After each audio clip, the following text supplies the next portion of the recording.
E já em nossos estúdios se encontra aqui o Dr. Rodrigo Queiroz, que vai conversar com a gente sobre o câncer de próstata e também a saúde do homem de uma forma geral. Bom dia, doutor. Bom dia, Jordana, tudo bom? Tudo ótimo.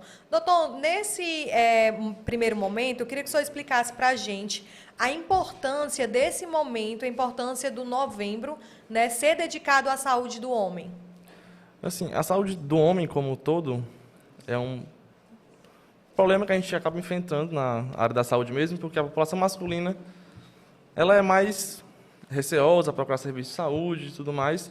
Então acaba que a gente tendo um mês exclusivo para isso, a gente como um serviço de saúde como um todo consegue dedicar mais forças em conjunto, não só com a saúde em si, mas com o pessoal da comunicação e tudo mais, para ter esse apoio da população em relação a isso. A gente conseguir ser mais efetivo nas nossas campanhas, nas nossas medidas, para poder atingir esse público como um todo. Estudos apontam, até um estudo realizado pela OMS e aponta que as mulheres, os homens, eles vão menos ao médico do que as mulheres, né? Quais são os prejuízos que essa falta de ida a um hospital, a um médico, a uma consulta de rotina afeta aos homens? Assim, acaba que essa falta dessa ida periódica a um profissional médico, acaba que causa nos homens um problema que eles chegam nas nossas mãos em estágios mais avançados das doenças, entendeu? A gente acaba não conseguindo pegar a doença no começo, tratar efetivamente essa doença, e acaba meio que no final, como já chega num estágio mais avançado, na maioria dos casos, a gente acaba tendo que tratar só, evitar algumas sequelas, e não consegue mais tratar a doença em si, para poder erradicar a doença. Acaba que se torna muito mais grave, justamente por essa falta de assistência que os homens acabam não indo buscar logo no início. Pronto, doutor, hoje é celebrado o Dia Nacional de Luta contra o Câncer de Próstata, né? Qual a idade para iniciar esse exame? Qual a idade mínima para o homem fazer esse exame de câncer de próstata? Pronto. Não existe um consenso, assim, realmente fiel sobre isso, mas acaba que a gente pega os 50 anos como a idade de corte para começar esse rastreio do câncer de próstata e também de outras afecções da próstata. Em homens que têm um histórico familiar, têm uma tendência maior a ter alguma afecção prostática, a gente acaba começando até um pouco mais cedo, com 40, 45 anos. Mas meio que a data de corte mesmo são 50 anos de idade do homem. Certo. Existe muito mito a respeito desse tema, né, doutor? Explica pra gente, assim, desmiunça pra gente alguns mitos em torno do tema, para que esses homens se sintam mais tranquilos relativos a esse exame. Acaba que a principal coisa que a gente vê nessa população são mais alguns tabus em relação à ida ao médico mesmo, aí principalmente essa questão do câncer de próstata. Por exemplo, alguns homens acham que você ir ao médico, você ir fazer o exame de toque, por exemplo, diminui sua masculinidade, você deixa de ser homem, você não é mais aquele homem viril, não sou mais homem porque vou ter que fazer um exame de próstata, vou ter que ir no médico, vou ter que me submeter a esse procedimento para poder ver se tem alguma coisa. E acaba que isso não acontece, entendeu? Mas, infelizmente, é uma realidade que os homens acham isso, muitos homens acham isso mesmo. Isso é muito prejudicial porque acaba afastando a população masculina do profissional de saúde e da saúde como um todo. O homem fica alheio à realidade dessas situações, desses problemas como câncer de próstata, e não só disso, como de outras doenças também, que a gente consegue diagnosticar muito fácil na população feminina, por exemplo. Algumas outras comorbidades mais simples, como a hipertensão, a diabetes. Acaba que no homem também a gente tem mais dificuldade porque eles não procuram serviço de saúde, por toda essa questão estrutural mesmo, machismo e afins, de achar que o homem não precisa ir ao médico, como é muito viril, não precisa, tá, saúde de ferro e afins. Acaba que isso prejudica também nesse sentido, não só em relação ao câncer de próstata. Como é que a família pode influenciar positivamente que esses homens façam essa procura com uma maior frequência? Sim. A família é muito importante Em relação, seja ao tema de câncer de próstata, seja o manuseio, na verdade, a ida desses homens, como é que se comporta dentro das unidades de saúde? Assim, é um fato que a gente atende no dia a dia muito mais mulheres mesmo. Para o homem procurar um serviço de saúde, é algo muito mais difícil. E quando ele procura, tenta minimizar ao máximo o que ele está sentindo. Não, acho que é só uma besteirinha, não sei o quê. Eu vim porque mandaram eu vir. Nunca vem por conta própria, entendeu? Sempre tem alguém por trás que manda ele vir. Ele não vem por conta própria porque acha que não é nada demais, está tudo bem, acha que é besteira do pessoal. Então, acaba que tem que ter uma abordagem um pouco mais diferente com essa população. De você Bacana. tentar acolher e dizer, não, mas o que é? Curte direitinho o que foi. Porque, infelizmente, tem esse sentimento de que eles vão perder a masculinidade, que não são homens suficientes por estar ali procurando auxílio. Mesmo que seja a coisa mais simples possível, tem que ter esse jogo de cintura, digamos assim, para poder contornar e acolher o paciente, mas ainda não perder o paciente no pós. Você só atender e prescrever a medicação e deixar ele ir, muitas vezes ele acha que não é uma besteira e acaba não fazendo uso do tratamento correto, ou acaba não voltando para poder ter aquele retorno de como ficou e tudo mais. E doenças crônicas, como a diabetes, a hipertensão, como eu falei previamente, eles acabam fazendo, não ligando, entendeu? Do jeito que bem Do jeito entender. de cada um, né? Você tocou num ponto importante, doutor, que eu queria que falasse um pouquinho mais a respeito desse pós. A importância de dar continuidade nesse tratamento e os prejuízos de não dar a continuidade no tratamento. Sim. O pós é tão importante quanto a consulta inicial. Em uns casos é até mais importante. Porque na consulta inicial você faz aquele acolhimento, vê as queixas, se for necessário pedir exames complementares, mas acaba que quando você prescreve um tratamento, você quer ver como é que o paciente ficou. Se deu certo, se não deu certo. E se o paciente não vem nesse retorno, você perde esse segmento. Você não sabe por que ele ficou. Se ele se deu bem com a medicação, se ele não se deu bem com a medicação, se funcionou para ele, se ele consegue fazer uso da medicação do jeito que você mandou, se ele entendeu do jeito que é para fazer. Então, acaba quando você não tem esse pós do paciente, você perde os parâmetros no cuidado dele. E é prejudicial tanto para o serviço de saúde, porque você acaba tendo um problema para resolver depois, numa atenção terciária, por exemplo, no hospital, de você ter que manejar as complicações dessa doença de base que ele tinha, mas que não tratou corretamente, por falta desse retorno, e mais prejudicial ainda para o paciente, que por essa falta desse retorno, desse acompanhamento realmente segmentado, bonitinho, ele não faz o tratamento correto e, infelizmente, acaba tendo as complicações que a gente não quer que ele tenha, de todas as doenças possíveis que a gente consegue imaginar. Uhum. E principalmente, acho que relativo, por exemplo, à diabetes, eu tenho uma pessoa do meu convívio que ela é diabética, então até essa troca de medicamento faz a diferença. Às vezes dá uma falta de apetite, às vezes dá uma ânsia de vômito. E o homem, por exemplo, ele, como você falou, ele espera ao máximo para ir procurar um atendimento médico. Então, se ele toma um remédio e ele sente isso, acaba que passando batido e é importante esse momento, né? Essa troca de experiência com o médico, né? E muitas vezes eles têm esses efeitos colaterais, que você falou, a náusea, uma coisa do tipo, e para a medicação por conta própria. E para e fica por isso mesmo. Aí na consulta de retorno, caso ele venha, que diz pra gente. Aí a gente fica meio perdido, Como entendeu? assim? Por que não veio Porque antes? se tivesse vindo Isso. antes, aí teria feito a troca de medicamento e poderia ter... O pior é quando procura a gente com alguma complicação, entendeu? Que a gente fica mais angustiado ainda com essa situação. Eu imagino. Doutor, e quais são os hábitos que podem prevenir o câncer de próstata? Pronto, esse tema específico é um pouco mais, assim, para a gente esmiuçar, porque tem alguns estudos que mostram que realmente sobrepeso, as dietas ricas em industrializados, elas têm esse efeito também, como todos os outros cânceres. Acabam que são fatores de risco para esse tipo de câncer. Mas o câncer de próstata especificamente, os principais fatores de risco para isso é uma idade mais avançada, um paciente que tem história familiar desse tipo de câncer. Então, acaba que a gente, na área da saúde, a gente divide alguns níveis de prevenção. Nesse caso, dos homens do câncer de próstata, uma prevenção primária, que é não deixar o homem ter a doença, é um pouco mais difícil, certo? Porque não tem fatores de risco relacionados a isso. Então, a gente acaba partindo para a prevenção secundária, que é justamente o motivo do Novembro Azul.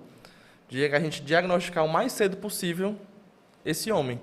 Porque, realmente, os principais fatores de risco são a idade e uma história familiar. Então, não tem que você fazer para prevenir o câncer de próstata você não ter. Fora as mudanças de estilo de vida, exercício físico, dieta mais equilibrada, tudo isso é muito importante. Mas mais importante que isso nessa população específica é você diagnosticar o mais cedo possível e manter acompanhamento bem regrada do paciente nesse momento. Muita gente acha que é só a partir dos 50 anos, mas isso não é verdade, né?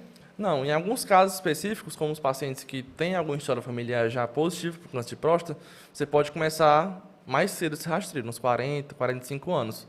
Mas se não tiver, realmente os 50 anos é a idade ideal para você começar esse rastreio. Certo. Além do câncer de próstata, que ainda é muito comum, há outras doenças que afetam mais a questão, os homens. Sim. Né? Quais são essas doenças? Explica para a gente, ponto a ponto, quais são essas doenças, doutor. Pronto. Falando também de câncer, aproveitando, algumas doenças exclusivas do público masculino, como o câncer de pênis e o câncer de testículo, também são muito prevalentes por motivos até que a gente consegue reduzir na sociedade. Por exemplo, o câncer de pênis é muito comum também na população, mas por motivos como falta de higiene pessoal, entendeu? Acaba que é uma coisa que complica muito essa questão.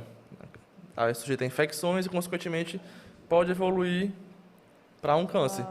Mas outras doenças mais comuns que a gente vê no dia a dia dos PSFs, por exemplo, como a diabetes, a hipertensão, a dislipidemia, que é o colesterol alto, essas coisas que a gente vê também acabam sendo muito prevalentes nos homens. Muitos deles não sabem que tem porque não procuram serviço de saúde, mas aí quando chegam, já chegam mais descompensados. Então acaba que também é muito prevalente. Mas outros como alcoolismo, tabagismo, também são muito comuns, então é por isso que a gente tem que ter esse acompanhamento, no mínimo, regrado desse paciente, para a gente poder estar sempre acompanhando. Mas outra coisa muito comum também nos homens, que vem crescendo ao longo dos anos, é a questão da saúde mental, que acaba que é um tabu mais ainda do que o câncer de próstata, porque, mais uma vez, entra a questão do machismo, de não ser homem suficiente, de achar que você não consegue fazer suas atividades diárias porque tem depressão, ansiedade, então acaba que o homem não procura, já não procura por doenças, digamos assim, físicas, então não procuraria menos ainda por doenças mentais. Então acaba que também tem esse problema que a gente enfrenta de pegar os homens que têm depressão até mais grave, ansiedade mais grave, mas que não procura o serviço de saúde. Então isso está se tornando mais comum também. Mas em um contraponto, acaba que a gente está diagnosticando mais, porque os homens estão vindo mais também, mesmo que a passos lentos, estão começando a procurar também. Você acha que, Rodrigo, vocês que estão aí nos postos de saúde, nas unidades de saúde, nos hospitais, diariamente, vocês percebem que essa questão, principalmente a masculina, em relação a esses fatores psicológicos, do homem, mudou após a pandemia? Evoluiu? Essa questão da pandemia afetou todo mundo, na verdade, de saúde mental. Todo mundo deu quem já tinha, provavelmente deu uma piorada por questão do isolamento e tudo mais. Mesmo sendo necessário o isolamento, afetou muitas pessoas por não ter conseguido mais ter relações sociais do jeito que tinha antes. Então, acaba que piorou realmente. Quem não tinha ou quem tinha mais leve, pode ter acabado tendo algum prejuízo maior também, de ter se afetado com esse problema de isolamento social, mas que realmente agora a gente vê alguns casos a mais do que tinha antes, entendeu? Ou então estão procurando mais serviço também em relação a isso, para poder dar um tratamento melhor. E eles acabam, acho que o homem, ele acaba falando menos. Sim. Né? E quando você guarda muito, uma hora, acho que o nosso explode. corpo é uma esponja. Sim. Né? Esse fator também eu acredito que influencia bastante. Ainda voltando sobre o câncer de próstata, doutor, muita gente diz assim, não, mas o câncer de próstata ele não mata, ele não é tão fatal. Esse é mito ou é verdade? É um mito, na verdade. O câncer de próstata é o segundo câncer mais comum na população masculina. Relativo ao câncer. Eu acho que o cigarro também é algo bem prejudicial. Acho que é algo que a gente pode pontuar e falar um pouco né, sobre esse assunto. Como é que é essa questão de fumar e a saúde? Todos os tipos de droga, inclusive. Tanto o álcool, quanto o cigarro, quanto outras drogas, elas acabam sendo fatores de risco para todos os tipos de câncer. Certo? Alguns mais, alguns menos, mas acaba que para todos elas entram como um fator de risco, porque as substâncias do cigarro, do álcool, elas afetam as células do corpo e causam lesões às células do corpo como um todo. Então, uma célula lesionada, ela tem que se regenerar e acaba nesse processo de recuperação, ela acaba pode se tornar um câncer, por exemplo. Ela se multiplica de forma errada e aí, pronto, virou um câncer. Então, acaba que esse é um problema real que a gente enfrenta também, pacientes tabagistas, ou então etilistas também. Então, isso é um problema para a gente enfrentar juntamente com o câncer de próstata nesse mês. Eu estava conversando ontem, a gente estava no estúdio, e eu disse que a gente ia chamar um médico para falar sobre o câncer de próstata. E uma pessoa pegou e disse assim, me indagou para lhe perguntar se todo homem que tem câncer de próstata ficará impotente. Isso também é mito ou é verdade? Não, todo não. Infelizmente, É uma pode ser uma realidade, complicação que aconteça realmente, depende do tipo de tratamento que o paciente possa ter, mas que para isso também tem tratamento para essas sequelas, desde que seja diagnosticado cedo, que a gente consiga fazer um tratamento mais efetivo e menos invasivo, entendeu? Por isso que é muito importante você vir cedo à unidade de saúde para tratar cedo e reduzir as possíveis sequelas que venham a ter.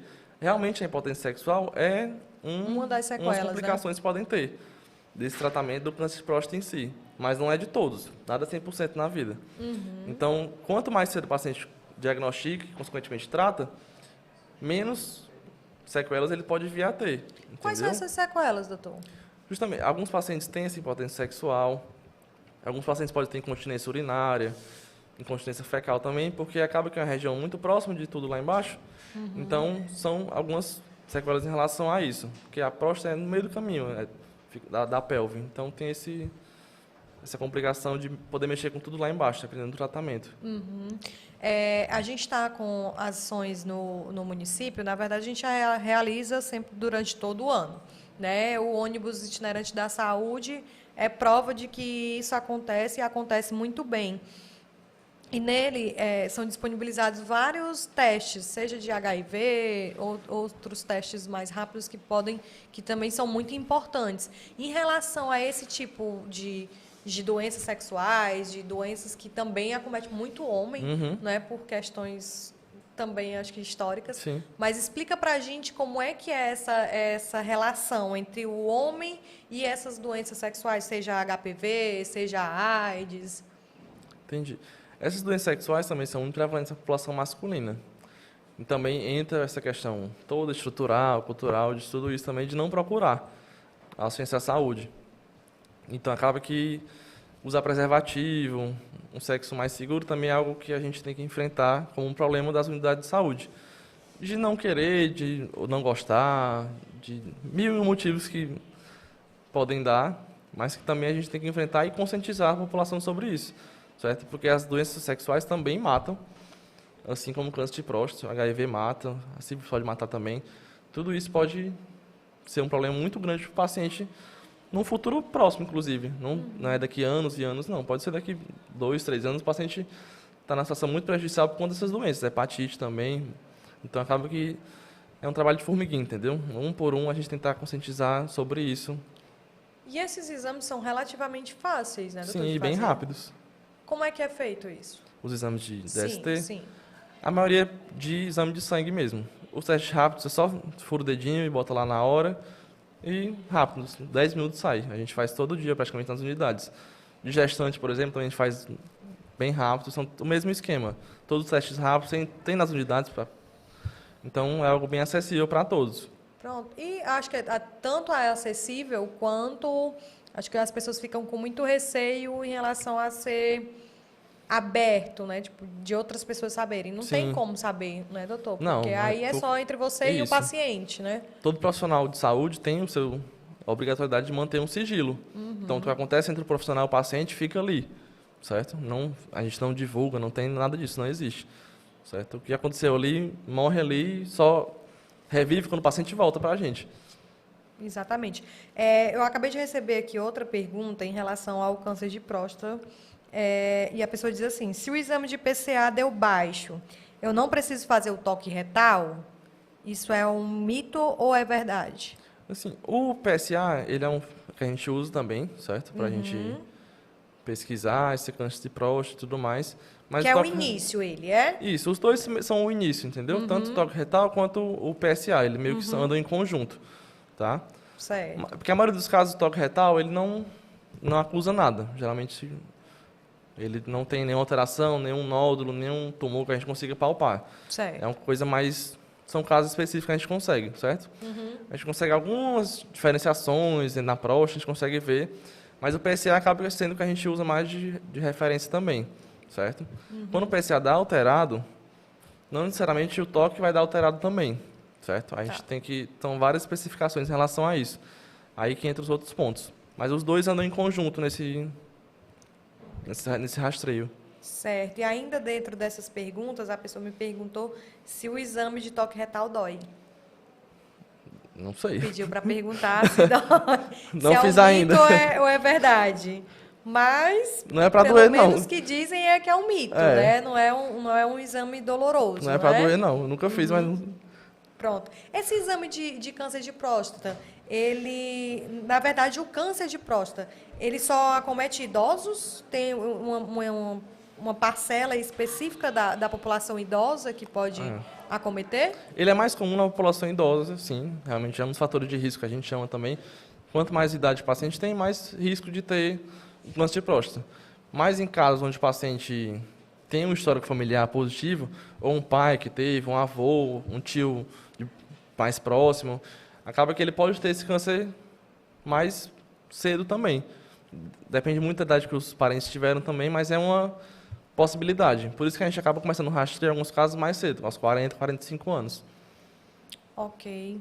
Doutor, eu lhe agradeço pelos seus esclarecimentos. Se quiser deixar um recado aí para os homens, né? Eu acho que esse é um momento importante para essa questão, para que eles se sintam convidados a ir aos postos de saúde, né? Procurar se cuidar. Deixe seu recado para eles. O recado que eu queria dar é basicamente de que não é porque você é homem que não tem que se cuidar, que vai perder sua masculinidade por isso. Todos nós temos que ir ao médico, ao serviço de saúde. Os postos são bem equipados para a gente conseguir fazer esse apoio a você. E realmente, como a Jordana falou, a gente não divulga nada, é tudo entre a gente só. Então, é muito importante que vocês venham até nós para a gente consiga dar um apoio real a vocês em tudo que vocês precisarem das doenças, câncer de próstata e de outras comorbidades que possam vir também. Então, contem com a gente. Obrigada, doutor. Nada. Até a próxima. Nada.